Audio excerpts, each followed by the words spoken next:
This is the second interview with Lior Yanai, Team Lead Advertising at App Promoters. Lior, thanks again for being here with me. No problem. So the first question I have for you is, how long have you been working in the app marketing industry? I've been working in the app marketing industry since March 2016, so 3 years and change. Okay, and have you worked anywhere else prior to App Promoters? Yes, I worked in Berlin in a company called UAPI. Okay, and your time at App Promoters, can you just explain what your role is? Yes, I was an account manager there on the advertising side, and I did there basically what I did here, which is I get the advertisers, I grow them, I cultivate the campaigns, make sure that they scale up, that all KPIs are met, and that the company creates revenue and profit. Okay, so as you know, my thesis is about App Promoters entering the Indonesian market. So before we get to that, I want to understand your experience with our Asian partners. So can you elaborate on your experience on working with China, Korea, Japan, for Yes. example? So my experience at working with the Asian market is number one, they're always more comfortable in working with other Asian people. Okay. This is due to cultural differences, even hand gestures, or things that you say that you think that you're saying it jokingly, but they can get offended from it. So you have to really, if you're the one who is handling it and you're not Asian, then you need to be very careful and very polite and to the point. But it's always better to have someone Asian who's handling the accounts, because more often than not they can also speak the same language and there's no miscommunications. Okay. Were there any challenges throughout the partnerships that you had to handle? Well, yes. When I first started in the industry, I didn't know anything. It was my first job as an account manager, so I needed to learn what to do. I didn't know what's an advertiser, what's a publisher, what's the difference, what's profit, what's a margin. I didn't know anything. So I had to learn everything. That was really, really challenging in the beginning. Okay. And then once I got the basics, then I had the challenge of growing accounts. And every account is its own thing. You're dealing with people at the end of the day, and everyone needs their own attention. Everyone needs their own special way of talking to. So it's also a lot about human nature. Okay. And that's challenging by itself. Okay. And were there any particular challenges, like with regard to Japan or to China or to Korea? For example, we had a client here, an Asian client that was very, very difficult, and he wouldn't ever ask anything. He would just email a list of orders. Wow. And even when we would get on the phone, he would be very rude and just expect things to happen.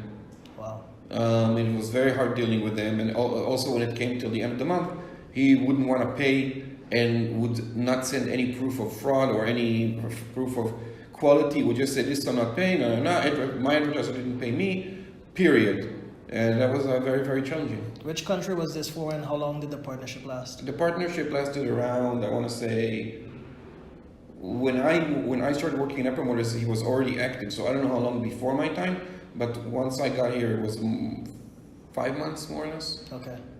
And from which country? I think it was Japan. Japan, okay. Let's see.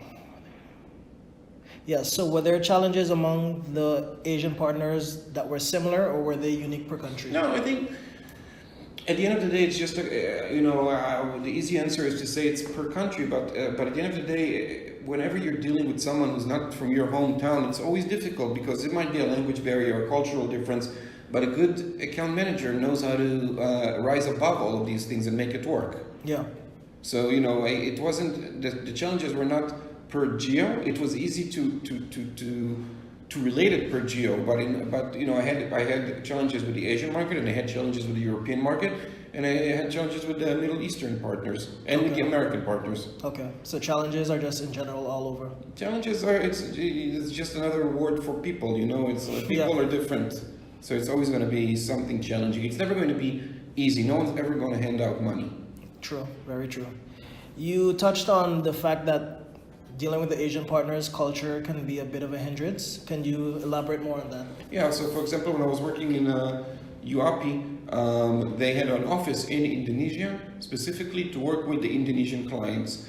And I saw the differences when I spoke to my clients or when an account manager from the Indonesian branch spoke to the client. you saw the difference, and first of all, you immediately saw how fast they revert to their own language. Yeah. Immediately, and also like once there was, let's say, a misunderstanding, then the partner would always say, "Let me talk to the Indonesian guy." Wow. Because they can understand. And I get it. You know, being from Israel, I get it. It's easier for me to deal with Israelis. Yeah. Okay. Let's see. So as you mentioned that would you say it makes it more challenging to work with Asian geos? Because they prefer Depends to for work who. with If you're an them. Asian person, to know. Yeah. But if you're European, Middle Eastern, American, and not Asian, then yes, it's challenging. Okay. And do you think that the partnerships between Western and Asian companies are difficult to establish and maintain? And if so, why? Yeah, they're not easy. They're hard. First of all, to establish is hard because a lot of times when you reach out to someone from the East, they prefer to work with other Asian people. So you're not always going to get a reply, or you're going to get a reply where they blow you off. If you were able to get through that and get the account running, they expect to see results really, really fast. Okay. And you know, the second that the most simplest thing goes wrong, they're like, no, it's not working. It's not working. Okay. They're very. Oh, you mean the partnership isn't working? Yeah, it's not working. Or even if it's a technical issue, even if the campaign has just been running for one day, and you know, like, and already like stuff is happening. No, it's not working. So you know, it comes from fear of the unknown. You know, again, it's easier for them to deal with other Asians. Wow. Do you think also it has to do with them just focusing mostly on the profit instead of actually building the connection, or is it just solely on building a connection with No, someone? I that's don't think Asian? it's about building a connection. I think that's a Western,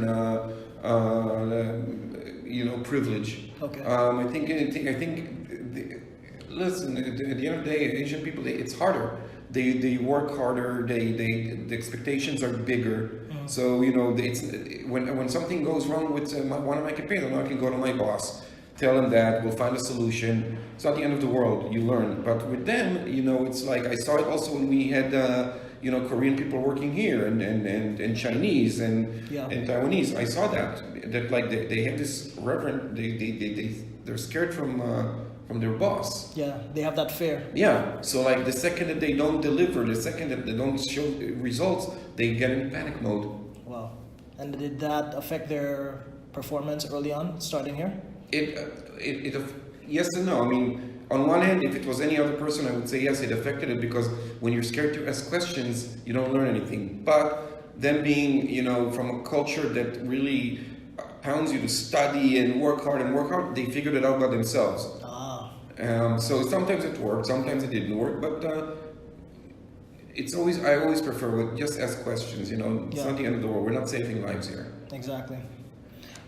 When did you first discover the potential of the Indonesian market? When I was working in UAPI, we were running a bunch of campaigns, and within 2 months, my highest grossing accounts were almost completely Indonesian. Jeez. Yeah. Wow. And did that prompt them to have an office in Indonesia, or did that come before? I think they already had an office in Indonesia, but I was the account manager. And they only had salespeople. They're not account managers. No? Yeah. Why is that? I guess they wanted to get the sale done and get the account to us. Okay. And, so they got the sale and then sent it to the main office. Yes, and let the other salespeople keep chasing the sale. Okay. And can you elaborate on the importance of app promoters breaking into this market? Oh, I think it's crucial. I think that it's such a huge market with so much money and you know, thirst for knowledge. And you know, there's only a limit to what you can do with the European market and with the US market. I mean, if you wanna grow as a company, you can't rely just on these two markets all the time. You have to look outside the box also, and they're definitely there. They have money to spend. They have a lot of campaigns. They're huge in e-commerce.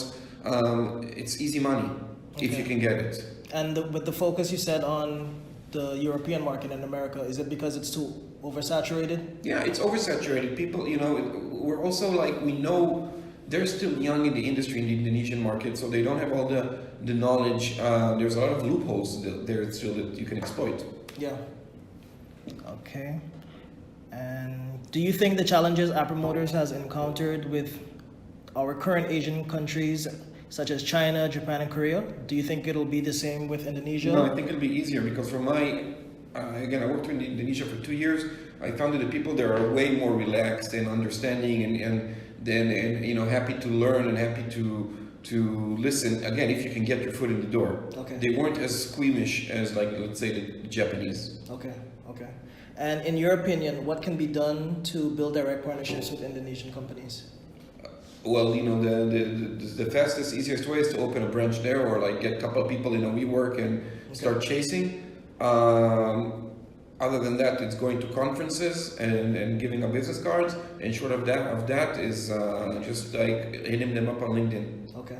Do you think hiring Indonesian natives to work here would make a difference? Yeah. Yeah. So like they would still view them as one of their own, and not that you're for a Western company and yeah, you're gonna pass definitely, it over. 100%. Okay. They wouldn't, yeah, 100%. Anything else you want to add? No, I think that's pretty much it. Yeah. Thank you so much for your time again. No problem.